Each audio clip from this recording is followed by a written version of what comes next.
ऐका ना, तर आज शाबू खायची खूप इच्छा झाली होती, त्यामुळे मी सर्वात अगोदर इकडे शाबू भिजत घातला. नंतर मी इकडे दूध तापवायला घेतलं. दूध तापवत असतानाच आमचं पाणी आलं. पाणी भरत असताना नंतर पाणी भरून घेतलं. आम्ही पावसाळा चालू असल्यामुळे अशा प्रकारे उकळून पाणी पितो. नंतर मी ते चहाची भांडीसुद्धा घासून घेतली. आणि नंतर शिवचे आणि शिवचे पप्पा बघा, इकडे दोघांचा खेळ चालू होता.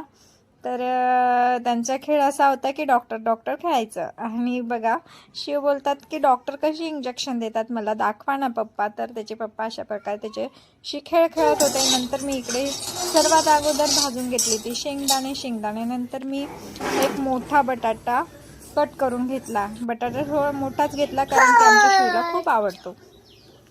नंतर बघा त्याची कशी लुडबुड चालू होती, मम्मा मला दाखव ना तू काय करते.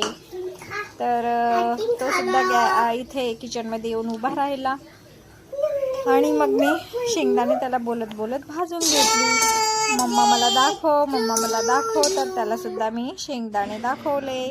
आणि बघा कसा लुडबुड करतोय.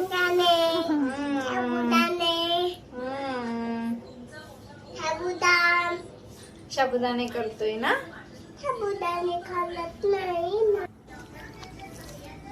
नंतर मी शेंगदाण्याचा कूट सुद्धा करून घेतला. तोच कूट मी ज्या भिजलेल्या शाबूमध्ये टाकला. त्याच भांड्यामध्ये मी 2 ते 3 मिरच्या सुद्धा हे करून घेतल्या, फेरून घेतल्या. नंतर मी सर्वात अगोदर कढईमध्ये टाकला बटाटा छान असा बारीक गॅसवरती होऊ दिला. म्हणजे शिवला खूपच आवडतो ना, त्यामुळे मी थोडं शिजला पाहिजे छानपैकी, म्हणून त्याला थोडा वेळ. आणि त्यामध्ये घातली ती हिरवी मिरची झाल्यानंतर मी शाबू आणि आपलं शेंगदाण्याचा कूट जो एकत्र केलेला आता तो सुद्धा मी इथे टाकून घेतला. नंतर परतून झाल्यानंतर थोडंसं त्यामध्ये मीठ घातलं आणि पाण्याचा शिपका सुद्धा दिला, कारण सकाळी शाबू भिजत अजून 10 मिनिटं होऊ दिला मी बारीक गॅसवर आणि त्यावरती ठेवलं ताट. नंतर आपला शाबू रेडी झाला आणि शिवला सर्वात अगोदर खायला दिला.